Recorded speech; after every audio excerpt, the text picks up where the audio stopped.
Bonjour à tous et bienvenue à Équipe Auto, au salon et sur le stand Univers VO. Aujourd'hui avec une table ronde sur la logistique 2.0. La logistique 2.0, savoir si effectivement dans le monde du VO, la logistique va enfin faire sa révolution. Les besoins sont de plus en plus forts. Et pour nous en parler aujourd'hui, nous avons une table avec de grands spécialistes et des acteurs importants du monde du VO, avec Thierry pour VP Auto, Alexis, groupe 2L Logistics, Julien pour Stampit, Alexandre Auto One et Armand pour Movicar. Messieurs, merci. On a un petit peu de temps devant nous pour effectivement échanger sur ces points. Ce que je vous propose, c'est de commencer par une petite présentation de vos entreprises et de nous expliquer effectivement en quelques minutes ce que vous faites avant de parler de la logistique. Bonjour, donc Thierry Kouabessou, VP Auto. VP Auto, c'est une société de vente aux enchères automobiles. L'an dernier, nous avons vendu 55 000 voitures en Europe et en France.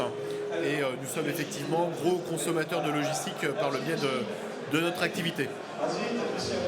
Merci Thierry. Bonjour, Alexis Janel, groupe 2L Logistique. Donc, pour présenter un petit peu le groupe c'est le rapprochement de 4 sociétés complémentaires, qui sont SET Elmer, DVTA, les Transports Livet et Rotalis, situés à 4 endroits en France. On a un dirigeant unique qui s'appelle Laurent Lémon, 250 camions et 350 collaborateurs. L'idée, c'est d'avoir une implantation régionale en France pour répondre aux besoins de la logistique client. Merci Alexis. Bonjour, Julien Pillot, Stampit. Donc nous, Stampit, on est une solution globale de gestion photo.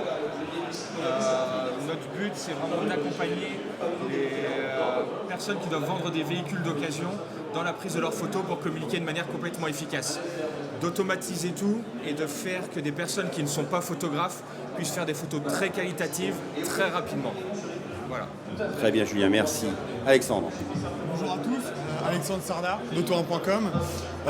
Rapidement pour présenter la société, donc auto1.com a été créé en 2012, créé en 2014 par Alexandre Voumarin en France. Plateforme spécialisée dans la commercialisation du VO en ligne en France et en Europe. Parfait, merci. Donc, et la bonjour, société Movicar, Armand. Donc, Armand Bidot, directeur général de la société Movicar France, qui est une filiale de Jeffco France, donc le groupement logistique international. Nous représentons aujourd'hui un panel d'environ 1500 clients et nous avons fait le bilan qu'un groupement logistique tel que le nôtre était aujourd'hui trop lourd et pas assez flexible par rapport à un besoin du marché du véhicule d'occasion et notamment dans son approche logistique. Nous avons donc cherché à créer une filiale en France pour pouvoir adresser ces marchés de façon différente en ayant d'un côté des briques d'offres qui vont depuis le transport jusqu'au remarketing, en allant jusqu'au convoyage et une partie d'évaluation de dommages pour pouvoir proposer à un certain nombre d'acteurs du véhicule d'occasion que peuvent être les loueurs longue durée, les loueurs courte durée, des réseaux retail, des gestionnaires de parc, un panel de prestations sur une plateforme digitale unique qui a recours à un écosystème de partenaires dont Jeffco, mais pas seulement. Aujourd'hui, Jeffco représente à peine 15% de nos appros moyens et nous avons 85% de partenaires externes aujourd'hui. Ok. Merci Armand pour cette introduction. La logistique dans le monde du VO, en fait, c'est une vraie problématique. C'est un petit peu le bureau un peu éloigné de nos activités et c'est toujours quelque chose qu'on subit finalement plutôt que quelque chose que l'on fait vivre, quelque chose sur laquelle on apporte de la valeur. Et aujourd'hui, effectivement, dans ce monde du véhicule d'occasion, il va devenir stratégique d'arriver à apporter plus de proximité, d'être plus au contact des clients et d'apporter plus de valeur autour de ce monde. J'aimerais bien avoir Thierry pour commencer. Moi, j'ai toujours eu une image de VP Auto d'une entreprise très innovante et qui avait une vision de son rôle au sein du monde VO en tant qu'enchériste, en ayant intégré dès le départ les problématiques logistiques. Est-ce que tu peux nous dire quelques mots sur cette partie intégration dans vos services de la partie logistique chez VP Auto ? La logistique chez VP Auto, comme on vend des voitures aux enchères, elle est au cœur de notre activité puisqu'on a des véhicules à collecter, des véhicules à redistribuer. Donc la logistique est essentielle dans notre activité. Sans la logistique, on ne pourrait pas fonctionner. À tel point, c'est que les métiers tendent à se rapprocher puisque notre société vient d'ouvrir son capital à un logisticien. C'est dire si les deux activités sont liées. Et pour le coup, dans la façon dont vous l'avez intégré dès le départ, vous aviez travaillé et sur l'amont et sur l'aval pour pouvoir complètement apporter un service tout en un à vos clients? Alors, on a besoin de la logistique effectivement à deux niveaux. On a besoin de logistique pour collecter les véhicules. Donc très tôt, on a une société de transport intégrée pour alimenter nos salles de vente qui sont basées en Bretagne avec des flux principaux toute France ouest avec 5 camions. Donc cette problématique elle a été adressée dès les années 80 en fait. Et puis progressivement la digitalisation a fait que la collecte des véhicules se fait avec des parcs de proximité, de partenaires logisticiens. Et donc ça c'est pour la partie amont. Puis on a la partie aval qui est très importante également. C'est le fait d'arriver à redistribuer en unitaire des véhicules. La collecte est unitaire également, mais on va pouvoir redistribuer les véhicules parc to parc ou parc to door auprès des acheteurs finaux professionnels de l'automobile. C'est un vrai service additionnel à vos clients pour pouvoir effectivement les débarrasser de cette problématique logistique aval. C'est clair. Pour l'aval, oui. Puisqu'on parle de proximité et qu'on est d'ailleurs un petit peu dans l'ouest de la France, en tout cas pour les origines, le groupe 2L Logistique, vous, votre spécialité, votre cœur de produit, si j'ai bien compris Alexis, c'est justement d'être un peu au cœur de la régionalisation? Oui, en fait, le groupe 2L Logistique, il existe, il est jeune, mais il est constitué de 4 sociétés qui sont quand même assez anciennes. Pour la plus ancienne, elle a 52 ans. Et donc ça a toujours été des sociétés proches de leurs clients, donc très régionales.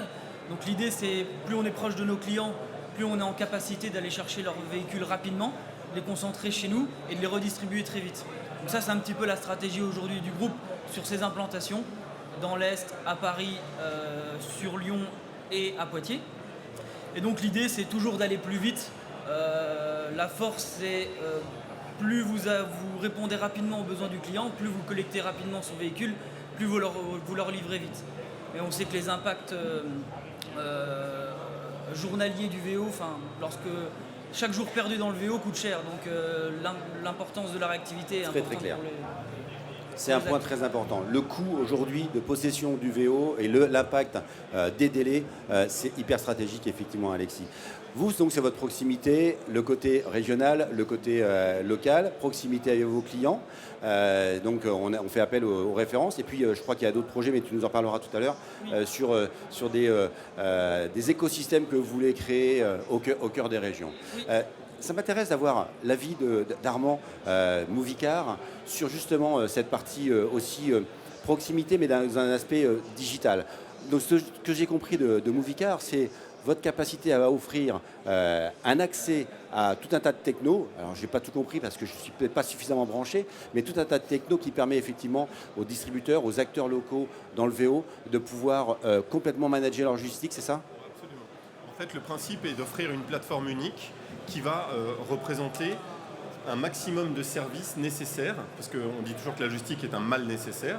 Oui, c'est un mal nécessaire, mais qui peut aussi amener de la valeur ajoutée sur une voiture, puisqu'on sait qu'une voiture, selon le point A ou le point B, elle n'a pas la même valeur, et éventuellement, on peut proposer des services dessus.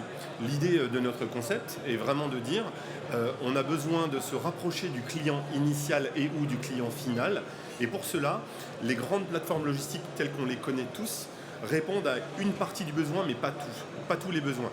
Et une partie des besoins, selon certaines cibles clients, peut être d'aller faire non pas 150 ou 200 km sur un camion, mais peut-être simplement de mettre un convoyeur derrière une voiture pour faire 30 km et avoir un réseau de partenaires qui soit suffisamment fin pour pouvoir réaliser des opérations sur les voitures à proximité. Je prends par là un partenariat que nous avons avec notamment le carrossier Axial et l'ensemble de son réseau qui sont 350 points en France. Notre objectif est non pas de chercher à être en asset management, c'est-à-dire une entreprise avec des grosses structure en propre, mais clairement de jouer sur une agilité, une flexibilité de nos réseaux partenaires pour pouvoir offrir une solution à proximité du client.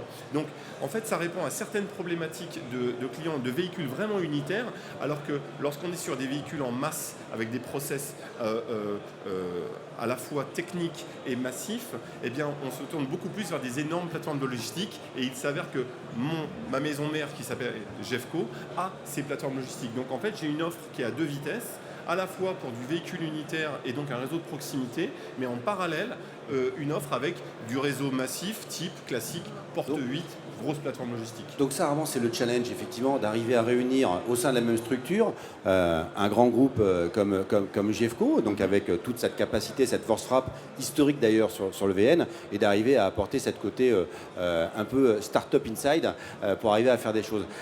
Ça me fait penser, et forcément, je suis très très heureux d'avoir Otto Hahn à cette table. Vous êtes et la start-up et l'industriel tout en même temps, et qui dès le départ a construit son développement en faisant de la logistique une vraie force. Exactement. Je vais qualifier Otto Hahn de modèle hybride, si on peut appeler cela comme ça. Effectivement, la logistique depuis le début est considérée comme un facteur clé de succès chez Otto Hahn. Et la force principale est de toujours s'ouvrir à de nouvelles opportunités en travaillant avec les acteurs historiques du marché. Je ne vais pas les citer, on les connaît tous, mais aussi en ouvrant de nouvelles portes avec des acteurs plus régionaux. Nous sommes toujours en quête de fluidité, et comme l'a signé Thierry précédemment, c'est collecter et redistribuer les VO. Et ça, c'est l'élément indispensable, et toute cette composante doit se faire de manière très fluide. Pour cela, on ne cesse de toujours être en quête d'amélioration, et on renforce nos liens, que ce soit avec Jeffco ou d'autres partenaires dans ce sens-là. De gros besoins en logistique. Donc effectivement, je pense que là, vous avez besoin d'avoir un panel de transporteurs et de logisticiens, mais qui vous apportent tous des standards en termes de service, de qualité, de réactivité, pour que vous puissiez avoir le niveau de service sur lequel vous êtes très exigeant. Au même titre, je permets d'ajouter, c'est qu'on va toujours nous s'adapter à l'interlocuteur et à ses besoins. C'est quelque chose qui me paraît indispensable. C'est de bien qualifier les besoins clients et de s'adapter à ses besoins. Alors, dans la logistique, il y a aussi toujours des révolutions, il y a aussi des ruptures. Moi, ce que j'adore chez Stampit, c'est qu'en fait, et on pourrait se demander, mais que fait Stampit autour de cette table sur la logistique? C'est que Stampit, en fait, vous avez une approche assez simple, c'est que vous avez compris quelles étaient les problématiques logistiques, que ça avait un coût, ça mettait du temps, et vous avez dit, nous, on va complètement rupter tout ça, et on va venir directement s'inscrire sur la chaîne logistique avec nos standards photo, qui sont, notre capacité effectivement photo, qui sont aujourd'hui un incontournable dans le monde du VO. C'est bien ça ? C'est exactement ça. On a relevé tout à l'heure le fait qu'un véhicule en stock, ça coûte très très cher. Nous, on intervient vraiment à ce moment-là. Le fait, c'est de mettre le véhicule en vente sur Internet, parce que c'est un des canaux importants maintenant et de plus en plus, le plus rapidement possible. Un véhicule qui va être mis en vente sans photo, on peut considérer qu'il n'a aucune chance d'être vendu. Donc il faut mettre le véhicule en vente avec les photos très rapidement. On demande à des gens de faire des photos depuis longtemps, parce qu'on s'est rendu compte, les gens se sont rendus compte que c'était très très important d'en faire, mais ils ne sont pas formés, c'est compliqué, il faut manipuler les fichiers, il faut faire vraiment beaucoup de choses. C'est de ce constat-là que nous on est parti, qu'on dit on peut faire de l'automatisation grâce à la technologie. Le but, c'est de donner un outil le plus simple possible, qui paraît presque pas technologique, dans les mains de quelqu'un justement qui n'est pas forcément technophile, qui va aller très vite à photographier le véhicule, et après nous on s'occupe de tout. Il y a des intelligences artificielles qui travaillent, il y a des systèmes d'API, il y a pas mal de systèmes qui vont travailler à la place de l'humain pour faire de la diffusion, pour gagner en temps, gagner en coût. Ça permet d'utiliser les collaborateurs, les humains, pour ce pourquoi ils sont le plus forts, c'est-à-dire des tâches à valeur ajoutée. Et le fait de faire de la photo n'est pas forcément une tâche à valeur ajoutée parce qu'elle peut être automatisée. Alors, on reviendra parce que tout à l'heure, après, je voudrais qu'on parle un petit peu d'un point important qui est la partie financière. Je sais que chez Stampit, on ne parle pas finance, mais on parle effectivement amélioration de l'équilibre global. Mais on y reviendra parce que je pense qu'effectivement, vous avez des gros leviers. Je parle de cela parce que, en fait, dans la logistique, aujourd'hui, globalement, il y a de moins en moins de transporteurs, de capacité de camions. Il y a des coûts avec les problématiques environnementales qui continuent d'augmenter. La pression immobilière fait qu'on n'ouvre pas des parcs logistiques, on n'achète pas des entrepôts pour faire du reconditionnement toutes les 5 minutes. Donc aujourd'hui, l'offre logistique et la problématique de la logistique dans le monde du VO, c'est qu'elle va coûter de plus en plus cher. Si on la subit telle qu'elle, elle va coûter de plus en plus cher. Ça va coûter tant au camion, tant à la voiture. Et effectivement, on aura toujours ce poids financier qui sera plus important. Donc, l'obligation pour toutes les personnes autour de l'univers VO, c'est d'arriver à améliorer cette équation coût et cette équation qualité. D'accord ? Et là, il nous faut apporter de l'innovation. Un groupe comme 2L Logistique, sur cette partie innovation, qu'est-ce que vous allez apporter demain ? Je suis distributeur ou je suis importateur, je suis dans l'ouest de la France, dans l'est de la France, dans le nord, je crois que vous avez des ambitions également. Qu'est-ce que vous allez m'apporter pour me permettre d'arriver à améliorer mon équation économique et améliorer la qualité apportée à mes clients ? Alors, c'est vrai que nos sociétés de transport historiques ont plutôt tendance à proposer, en tout cas historiquement, du transport. Aujourd'hui, on s'ouvre à d'autres métiers, ou en tout cas, on tend à le faire. Et on a un gros projet qui verra le jour au milieu de l'année prochaine, où on va mettre à disposition à nos clients une usine de reconditionnement VO. Donc cette usine, elle aura pour vocation plusieurs choses, faire baisser le coût du reconditionnement et améliorer les délais. Pourquoi on l'implante chez nous ? C'est que l'idée, c'est que le coût du reconditionnement, le coût de la logistique dans le reconditionnement est important. Le fait d'implanter cette usine chez nous va permettre, de maîtriser le délai et de maîtriser le coût pour être le plus flexible et le plus rapide possible. Donc c'est pour ça qu'aujourd'hui on essaie de l'implanter avec un phénomène de masse, puisqu'on est dans un modèle plutôt usine et non atelier comme on peut le connaître aujourd'hui. Donc l'idée c'est d'aller très vite, écraser les charges, écraser les coûts par des gains de productivité en termes de délai et de reconditionnement. Donc ça c'est un projet de 2020 qui va voir le jour très prochainement. Et c'est aussi un modèle qu'on va essayer de dupliquer sur l'ensemble de nos sites, parce qu'on sait que c'est des problématiques qui sont communes à chacune des régions, à chaque client, chaque groupe de distribution, tous ceux qui touchent le VO. Et on a besoin de proposer ce service-là sur l'ensemble de nos sites. Donc ce premier projet, il verra le jour l'année prochaine, mais il sera duplicable dans les années à venir sur les autres sites. Très bien. Donc c'est votre stratégie chez 2L Logistique d'arriver à les proposer au groupe, aux acteurs, de l'optimisation de leurs coûts, j'ai bien compris. Hein, on a bien entendu la notion de productivité, donc pour savoir proposer effectivement des choses intéressantes, et de la réactivité parce que vous êtes au cœur des plateformes régionales. C'est ça. Okay. L'objectif qu'on souhaite atteindre, c'est au moment de l'enlèvement du véhicule jusqu'à sa recommercialisation en ligne, on aimerait atteindre un délai de 10 jours ouvrés, ce qui est extrêmement rapide et extrêmement Aujourd'hui, ambitieux. on est bien au-delà de ça. Mais ça passera par une logistique fine et des coûts de reconditionnement extrêmement rapides. Ok, parfait. Chez Movicar, il y a une approche très intéressante pour arriver à justement travailler sur la partie coût, sur la partie délai également. C'est ce côté transport unitaire très affiné. En fait, on a pris un parti légèrement différent du vôtre, puisqu'en fait, bien sûr, on propose un système similaire, puisque nous avons déjà, dans le cadre de GEFCO, 2 gros centres de reconditionnement que sont la région parisienne et la région lyonnaise. Mais en fait, nous avons identifié que la capillarité n'était pas assez forte sur ces 2 régions pour pouvoir finalement apporter le ratio délai-tarif-qualité. Et donc en fait, on a cherché à finalement plus acter sur des développements IT pour amener nos clients finaux à être partie prenante du reconditionnement.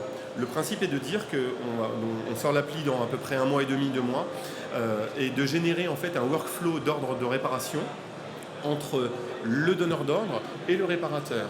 Il est de dire que finalement aujourd'hui on a identifié que la partie administrative des centres de reconditionnement en fait elle est assez lourde pour pouvoir prendre la décision du niveau de reconditionnement de la voiture et de l'engagement des frais.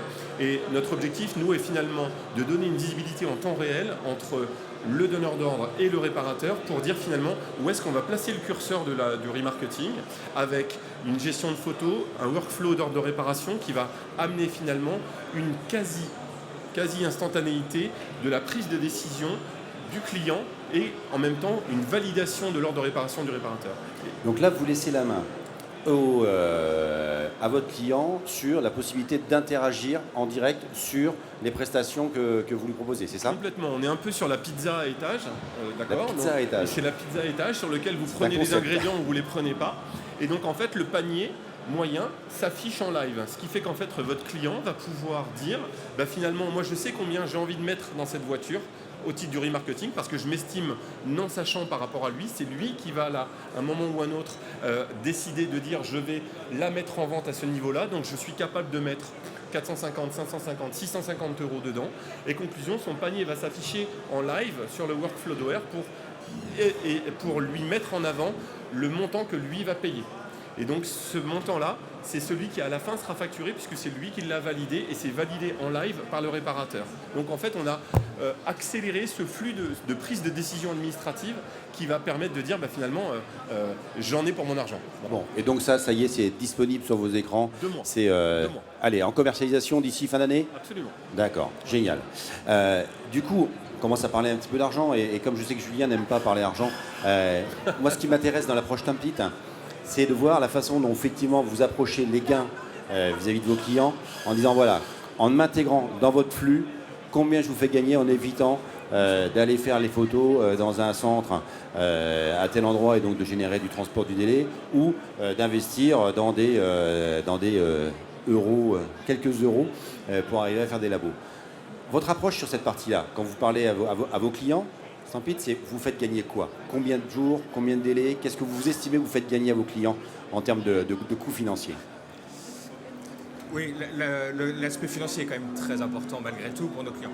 On a des gains directs qui est très simple. Photographier un véhicule sans Stampede, c'est une trentaine de minutes. Grâce à Stampede, on descend en dessous 5 minutes.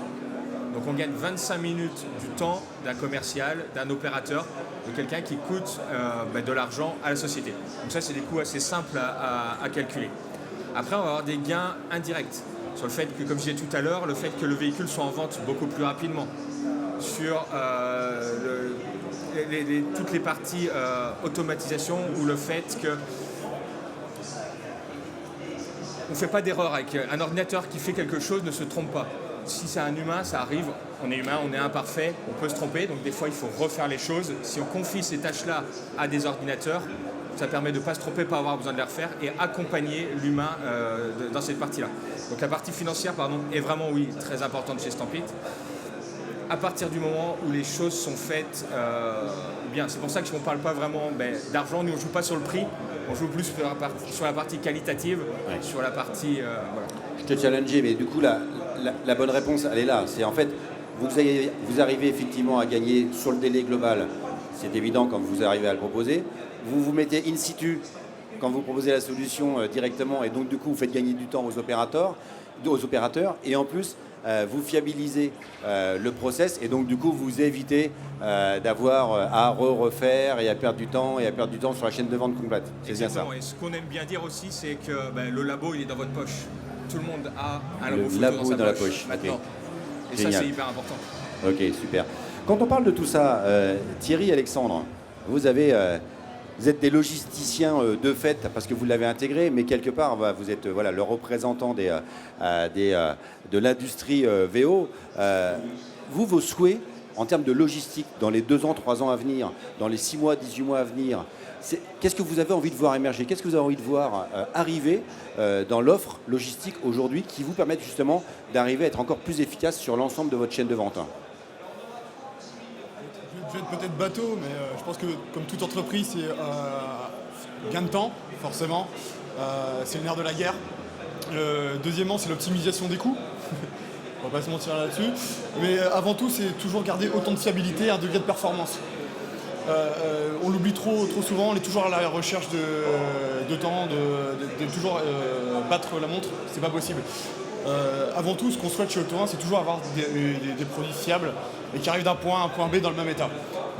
Nous, on s'occupe nous-mêmes de notre expertise. C'est vraiment l'accent, c'est toujours garder cette fiabilité et l'augmenter encore dans le temps.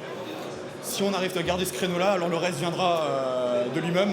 on a les personnes compétentes chez Autant pour résoudre cette équation. Bien sûr, fiabilité, bien sûr. Thierry? Alors, je vais, par rapport à ce que disait Armand tout à l'heure, moi je suis pas en phase avec la notion de mal nécessaire de la logistique. Je dirais plutôt que c'est une composante essentielle de cette transaction VO B2B qui consiste à collecter, apporter de la valeur ajoutée, redistribuer. Et pour répondre à la question, là où on attend plutôt la partie logistique, c'est pas forcément sur les économies, comme ça a été dit, ça va pas s'améliorer avec le gasoil, avec toutes ces choses-là, mais c'est davantage sur le fait d'amener beaucoup plus de valeur dans ce laps de temps utilisé et mettre en place les outils qui permettent de shooter le lead time au maximum en fait. C'est là où j'attends, au VP Auto, nous on attend les logisticiens. C'est mettre en place des choses chaque jour de lead time tué. Et c'est des gains immédiats en termes d'immobilisation financière s'agissant de véhicules VO qui se déprécient. Et si dans ces laps de temps logistiques on intègre des séquences à valeur ajoutée, là c'est là où on attend davantage les logisticiens automatisés. On parlait d'inspection, l'inspection ça prend du temps. Il y a des temps cachés, voire même secrets dans la chaîne logistique. On fait intervenir des opérateurs divers et variés. Si on peut automatiser les séquences et les rendre plus fluides, tout le monde, à commencer par nos clients qui nous donnent mandat pour vendre leur voiture, sont gagnants. Les gains et les leviers, donc quand on parle, puisque c'est le thème de cette table ronde, sur les coûts logistiques, finalement les gains, les leviers, ils sont encore une fois bien concentrés sur cette partie optimisation qui est possible. Tu viens de dire qu'il y avait effectivement des temps cachés, des choses qui venaient se greffer. Moi, ça me fait penser aux habituelles problématiques, toujours citées par tout le monde, sur les problématiques de traçabilité. Chez 2L Logistique, on a bien compris la partie proximité, mais est-ce que, en termes de traçabilité, vous savez également donner les informations sur où sont les véhicules, qu'est-ce qu'on est en train de faire dessus ? Oui, aujourd'hui on a un logiciel qui permet en fait une traçabilité complète du véhicule tout au long du transport. Donc on a en fait la chance de pouvoir avoir des prévisions d'enlèvement, des prévisions de livraison qui sont définies par les exploitations et avec des statuts des véhicules qui sont réalisés par les conducteurs. Avec finalement aussi des relais par nos sous-traitants s'il le faut aussi, pour avoir un haut niveau de traçabilité client et en tout cas l'information la plus juste sur les prévisions d'enlèvement et de livraison. Ça permet aussi au client qui va recevoir le véhicule de se préparer. Lorsqu'il y a une préparation à faire dans le véhicule, lorsqu'il a la prévision d'arrivée juste, il peut aussi contacter son client pour prendre un rendez-vous derrière, lancer sa préparation, organiser ses ateliers. On a réussi à trouver quelques gains de productivité avec des clients distributeurs aujourd'hui à ce sujet-là. Et aujourd'hui, le logiciel permet de le faire sur le transport. On intégrera toute la partie logistique centre demain avec les nouveaux projets qui arriveront pour l'été prochain. Donc ça veut dire qu'on peut être effectivement et acteur régional et transporteur et en même temps délivrer un peu de traçabilité, de techno et d'interaction avec les clients. C'est effectivement hyper stratégique, c'est ce que Thierry disait. Parfait. Sur Movicar, vous, la vraie rupture, donc c'est ce portail tout en un qui permet d'être en interconnexion avec tout le monde. Donc ça, c'est prochainement sur vos écrans. Ça se passe dans quelques semaines, quelques mois. Alors en fait, ça se passe dans quelques semaines, quelques mois sur la partie de réparation et de remarketing des voitures. Super. En transport, on est d'ores et déjà en vitesse de croisière. Aujourd'hui, nous ne dealons avec nos partenaires qu'à partir du moment où nous garantissons la traçabilité en temps réel, qu'on soit bien clair. C'est-à-dire qu'en fait, à partir du moment où on fonctionne avec une appli qui est sur smartphone, cette appli, elle est obligatoire si on veut pouvoir travailler ensemble. Donc on est forcément aux fesses de la voiture. Le but étant de faire pour le client final, comme alors tout à l'heure j'ai cité la pizza, mais là ce sera McDo avec Uber Eats, sur lequel il va pouvoir suivre sa voiture qui lui arrive. Je crois qu'Armand a faim. Voilà. Donc là c'est l'heure, il va falloir manger. Il est 11h30, Armand a faim. Ok. Donc super. on est vraiment sur une traçabilité 100%. C'est le principe même d'une plateforme digitale. Si on travaille uniquement avec des statuts, à un moment ou à un autre, on va se perdre et on ne verra pas la valeur ajoutée pour le client final qui, lui, a besoin de se rassurer. Son but, c'est pas d'aller regarder toutes les 2 minutes où est la voiture. C'est de se dire, je suis rassuré, elle est prise en compte. Et c'est ça le principe de la plateforme qui, elle, est partagée à la fois par mes partenaires, par ma tour de contrôle, mon client et son client. Voilà. Donc on est vraiment une plateforme d'intégration en fait. Plateforme, effectivement, là du coup vous êtes sur l'intermédiaire, l'intermédiation et effectivement la connexion à l'ensemble de ces services. Ok. Julien, peut-être un petit mot de la fin, vous, te concernant. Donc effectivement, cet apport de cette techno, le travail sur les coûts et sur la possibilité de faire gagner pas mal d'argent et puis de l'avancée et je pense de l'innovation technologique sans arrêt, ça doit être votre ADN, ça, non? Oui, exactement. 2020 va être une année très importante pour Stampit aussi. On va se donner un nouveau défi. Comme je disais tout à l'heure, on est passé de 30 minutes à 5 minutes pour photographier un véhicule. 2020, on veut essayer de passer de 5 minutes à 0 minutes. Que vraiment ce soit complètement transparent, la prise de photos et la diffusion des photos. Deuxième gros projet, c'est très intéressant justement, c'est la partie transparence. On veut s'intégrer aussi dans cette partie-là, on pense que c'est quelque chose de très important. Les acheteurs ont envie, ont besoin de savoir ce qui a été fait sur leur voiture. J'achète une voiture, je veux savoir quelles pièces ont été changées et je veux le savoir de façon sûre.